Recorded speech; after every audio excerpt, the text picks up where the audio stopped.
Hey, Boomer. Hey, good morning, man. It sounds like everybody's a little happier this morning.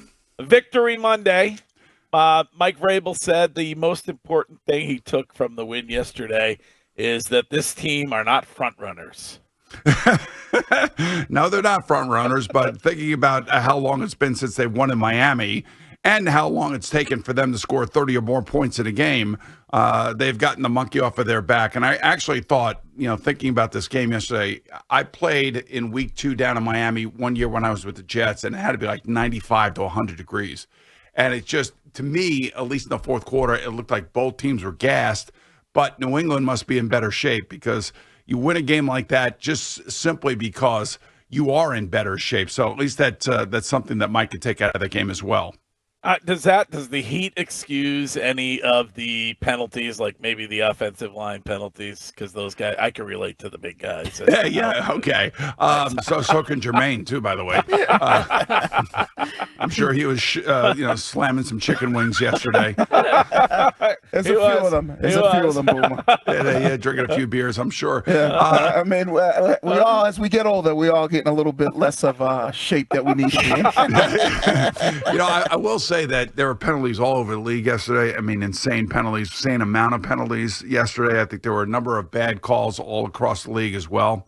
I don't want to blame the Heat on too much, but yeah, I mean, it does get to be pretty dicey down there, and Miami uses that as a major advantage because obviously living in it, you get used to it a little bit easier. But I can't, Miami's they have problems. They have major problems. They've allowed points on their first 10 drives this season. That's insane. Their defense stinks, I guess. So you got teams slicing and dicing them, Daniel Jones and Drake Maye, but nonetheless, you got to play who's on your schedule. And I thought Drake was a little bit more compact this week. He only attempted 23 passes, which is probably the way it's going to be if they can keep it this way and try to run the ball effectively. But this was crazy yesterday. Punt return for a touchdown, kickoff return for a touchdown. That's the only second time that's happened in the NFL where one happened and then the other happened right after it. So it was an amazing game, and it was a great win.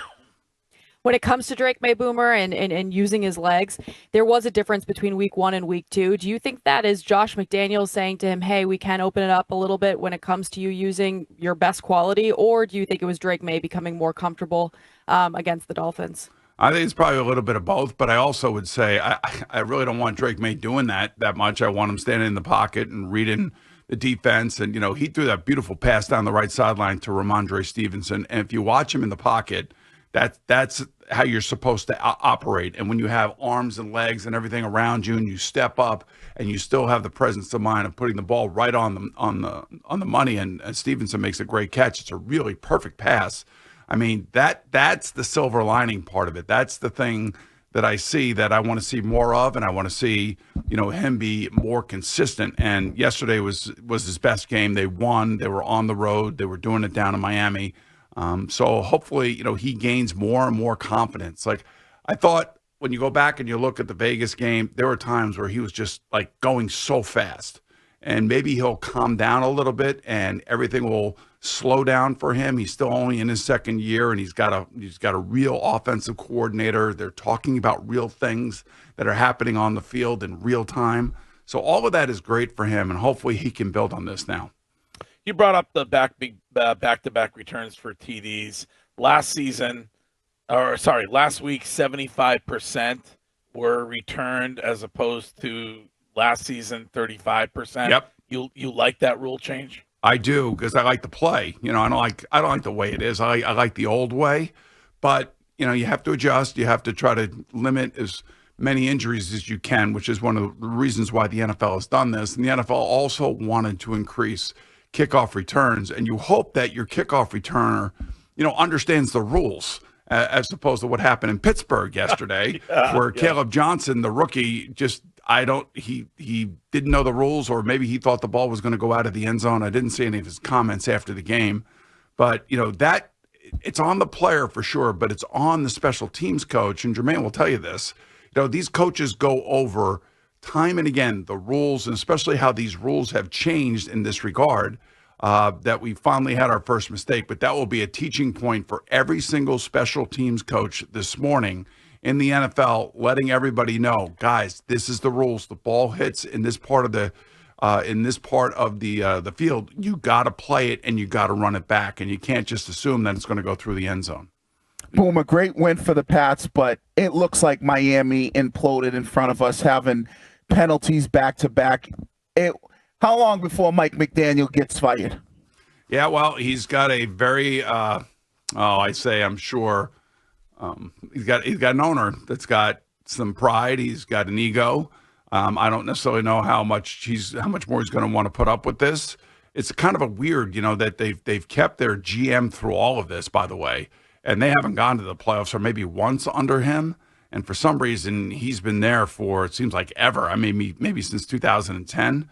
So I don't know what the heck Stephen Ross is going to do, but I gotta believe that he is really frustrated. He wants wins, but when your team is giving up points on every single drive, or the first 10 drives of the season, I mean, that doesn't go over well in the building. So I think most of us realize that Mike McDaniel is on the short list of guys to be relieved of his job. I never really like talking about this because I know how hard this job is. But given all the things that have gone on around them over the last couple of weeks, I would think it's getting pretty dicey down there. Boomer, with the Chiefs falling to 0-2, I thought for sure that obviously Mahomes is going after Tom Brady. That's his goal, to be the GOAT. That the Chiefs would see how the Patriots concluded things with Tom Brady and do more to make sure they maximize the window of Patrick Mahomes. That offense looks awful. I know they've had injuries at the receiver position, but whether it's the offensive line, they just look nothing like the Chiefs that we've gotten used to. They may be exhausted. All this winning, it happens. I'm not trying to be funny. I'm being real. I mean, and they are the hunted. Everybody goes after them. And, Travis Kelce had a case of the dropsies yesterday that basically cost their team. There's a lot swirling around that team. I still believe in Patrick Mahomes and Andy Reid, the combination. They've got to get some guys back. They got to get guys healthy. They're not creating any big plays whatsoever, and that's 2 weeks in a row now. The interesting thing from the Patriots' perspective, when you think about this, is that, now the Bengals have lost Joe Burrow, it looks like for an extended period of time. I don't know if he's going to have surgery or not, or he's going to try to fight through this injury. But if he has surgery, he's going to be out for 3 months. And with Kansas City getting off to the start that they've gotten off to now, they're going to be fighting for a wild card most likely in that division if everything stays the way it is. But yeah, I would certainly be worried about that team offensively. Defensively, they're good. They're going to be solid, and they play the Giants this week, so maybe they'll get on the winning side of things. I caught some of your extraordinary national show on the radio station Sunday. Excellent show, by the way, Boomer. And you brought up that Mahomes has yet to lose 3 in a row in his NFL career. And now he has, which is amazing. I never thought that they would lose this game, and of course, Travis Kelce helped that out there towards the end. But it's an amazing statistic, and there's a lot to love about Patrick and everything that he's accomplished, the way he carries himself. I just think that he's a tremendous player, but I think they think that he can do it all on offense, which is ridiculous. I mean, you got to have players, and even though they won games and got the Super Bowls without Tyreek Hill, when he had Tyreek Hill on the field with him, that was the big difference maker. That was the one that stretched the defense. That's the one that put the fear of God in opposing defensive coordinators. And if you don't have a guy like that on your team, which he doesn't, he's going to suffer like every other quarterback that's ever played the game. Boomer, a question from a non-football player here, because you bring up Joe Burrow, turf toe. I'm seeing grade 3, but when I see toe injury and then I see out for the season, that doesn't compute for me. As a former quarterback, how difficult is it to play through something like that? You bring up surgery, you play or playing through. What does that injury look like and feel like for a quarterback? All right, so he's right-handed. That's his left foot. So, to me, that's his front foot, and he's going to have to, lean forward and try to throw on it. So it's not very easy. I don't necessarily know that they would give him a cortisone shot or numb it up or shoot it up, as they say, off the field. But it is a very difficult injury to deal with. The only thing I can say is that at the end of my career in 1997, I played 5 games with double plantar fasciitis in both feet.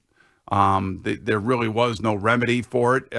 They could give me a little bit of cortisone before the game, but by the third quarter, both feet were killing me. And it's one of the reasons why I ended up retiring 2 years early. But anything that has to do with your feet and you are a quarterback, any athlete for that matter, it's very delicate and it does have a profound effect. And the other thing, too, is you got to remember the most important thing for an athlete on the field or on the court or on the ice is can they protect themselves naturally without thinking about an injury that they may be playing with.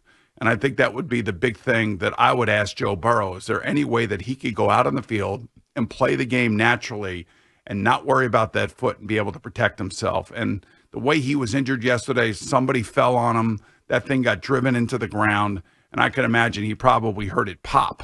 And if that's the case, then I would think that surgery is going to be in the offing. With you, Boomer, wasn't that originally misdiagnosed as the gout? That's what I have now. All right. Let's get this week's Drake take from Boomer Esiason, which is presented by your New England Chevy dealers. Together, let's drive. Drake was pressured on 19.4% of dropbacks yesterday.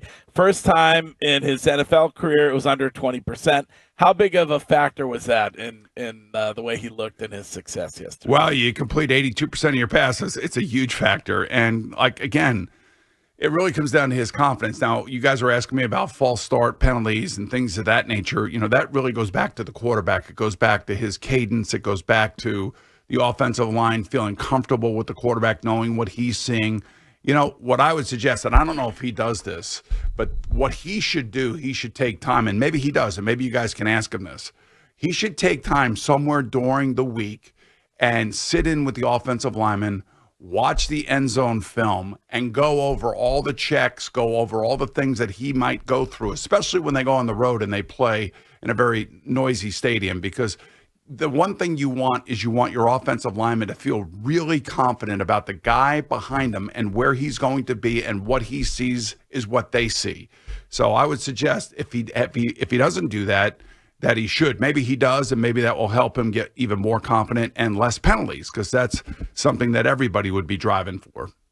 Boomer, when you look at this Patriots team, I think one thing we as fans expected coming into it, that the defense was going to be better. If you look at this defense, they lead the league in giving up explosive plays. What is it? Just the fact that they don't have Christian Gonzalez? Now, I know they get after the quarterback. They lead the league in sacks. But what can they do to help them eliminate those explosive plays? Well, they need Christian Gonzalez back. You're talking about a shutdown corner, and that guy takes away half the field and the opposing team's best player. And we have seen both Geno Smith and Tua put the ball down the field and create some big plays. If Devin Achane doesn't step out of bounds, I don't know, maybe we're talking about a different set of circumstances here from yesterday's game. That's how close this game was. And you're talking about the difference between one turnover. And when these games are close like this, and when they're one-score games, that's ultimately what it comes down to. And that interception was huge. I don't know what Tua Tagovailoa was looking at, but once you get one of those, that's the things. That's the type of big plays you want on defense. So maybe when Christian gets back, they'll be okay. But the fact that they're leading the league in sacks is pretty good, Jermaine.